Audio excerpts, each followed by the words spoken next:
नमस्कार दोस्तों, I hope कि आप सब बहुत अच्छे होंगे। कृष्ण जी की कृपा आप सब पर रही होगी। दोस्तों, हम सभी के जीवन में सुख और दुख दोनों आते जाते रहते हैं, लेकिन दोनों में से परमानेंट कुछ भी नहीं होता है, ना सुख ना दुख।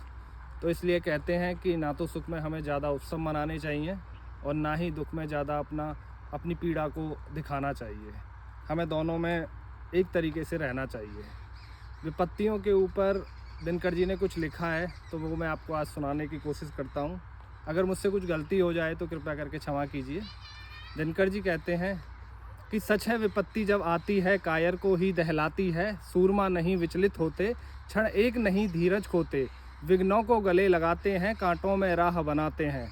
मुख से न कभी उफ कहते हैं, संकट का चरण ना कहते हैं। जो आ पड़ता सब सहते हैं, उद्योग निरतनित रहते हैं। सूलों का मूल नसाने को, बड़ खुद विपत्ति पर छाने को। है कौन विघ्न जग में ऐसा, टिक सके वीर नर के मग में।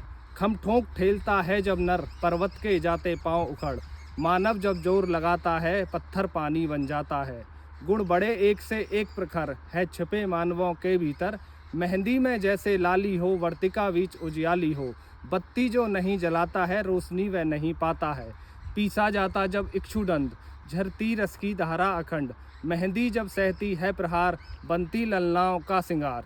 जो फूल पिरोए जाते हैं, हम उनको गले लगाते हैं। वसुधा का नेता कौन हुआ, भूखंड विजेता कौन हुआ। अतुलित यश कौन हुआ, नव धर्म प्रणेता कौन हुआ। जिसने न कभी आराम किया, विघ्नों में रहकर नाम किया। जब विघ्न सामने आते हैं, सोते से हमें जगाते हैं। मन को मरोड़ते हैं पल पल, तन को झंझोड़ते हैं पल पल। सतपथ की ओर लगाकर ही जाते हैं हमें जगा कर ही।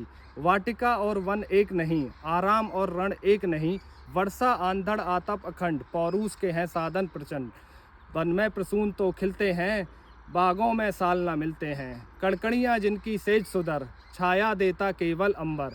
विपदाएं दूध पिलाती हैं, लोरी आंधियाँ सुनाती हैं। जो लाक्षागृह में जलते हैं, वे ही सूरमा निकलते हैं। बढ़कर विपत्ति पर छाजा, मेरे किशोर मेरे ताजा। जीवन का रस छन जाने दे, तन को पत्थर बन जाने दे। तू स्वयं तेज भयकारी है, क्या कर सकती चिंगारी है।